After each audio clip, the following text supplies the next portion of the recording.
Sahyadri news आवाज महाराष्ट्राचा। एक अध्यक्षमध्ये सामान्य प्रशासन विभागाला माझी विनंती आहे, महाराष्ट्र लोकसेवा आयोगामार्फत राबवण्यात येत असलेल्या माझी विनंती आहे, लेखी तुमच्या सगळ्या सूचना द्या। 2023 प्रसिद्ध झाली आहे। जाहिरात क्रमांक 3 पूर्व परीक्षा 414/2023 पूर्व परीक्षा डिसेंबर 1, 2024 ला झालेली आहे। त्याचा निकाल 12 मार्च 2025 ला लागलेला आहे। मुख्य परीक्षा 27 मे ला झालेली आहे, त्याचा निकाल 9 सप्टेंबरला लागला आहे। मुलाखत 17 तारखेला झालेली आहे, पण त्याची अंतिम निकाल लागल्याने तो निकाल लावा अशी माझी विनंती आहे। महसूल विभागाला विनंती अशी करणार आहे, महसूल विभागाच्या बाबतीत बोलताना शासनाने स्वामित्व योजना सुरू केली आहे।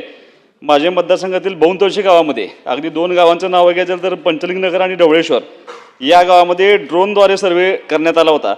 त्याद्वारे अंतिम सिटी सर्वे करण्यात आला। अतिक्रमण केलेल्या लोकांची नावे सिटी सर्वेमध्ये आली। काही ठिकाणी महाराष्ट्र शासन अशी चुकीच्या पद्धतीने नोंद झाली, काही लोकांच्या नोंदी गायब झाल्या।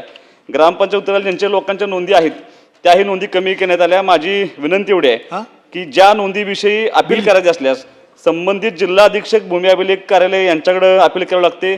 या अपिलाच्या सुनावणी 6-6, 7-7 महिने होत नाहीत। तर माझी मंत्री महोदयांना विनंती आहे की याचे सगळे अधिकार तालुका स्तरावरती भूमी अभिलेख कार्यालयाला द्यावे अशी माझी विनंती आहे। मदत पुनर्वसन विभागाला निवारणासाठी आपत्ती निवारणासाठी 17,572 कोटीची नियत वेळ प्रस्तावित आहे। माझ्या मतदारसंघामध्ये द्राक्ष बागांची गेल्या वर्षी अतिवृष्टी झाल्यामुळे खूप मोठं नुकसान झाले।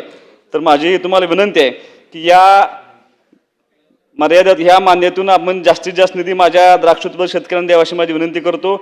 आटपाडी तालुक्यामध्ये अतिवृष्टीग्रस्त शेतकरी जे पात्र लाभार्थी आहेत त्या पात्र लाभार्थ्यांना आपल्या माध्यमातून मदत व्हावी अशी मी विनंती करतोय। रोजगार हमीच्या विषयामध्ये मला नियोजन विभागाला विनंती करायची आहे की महात्मा गांधी रोजगार हमी योजनेमध्ये जे काम करणारे सर्व कंत्राटी लोक आहेत, ते EPO असतील, TPO असतील, यांना इतर योजनांमधल्या कर्मचाऱ्यांप्रमाणे शासकीय सोयीमध्ये समावेश करून घ्यावा अशी माझी विनंती आहे। सध्या हे सगळे कर्मचाऱ्यांची नियुक्ती S2 या त्रयस्थ संस्थेमार्फत केली जाते, यांना राज्य शासनाच्या माध्यमातून घ्यावी अशी मी विनंती तुम्हाला करतो।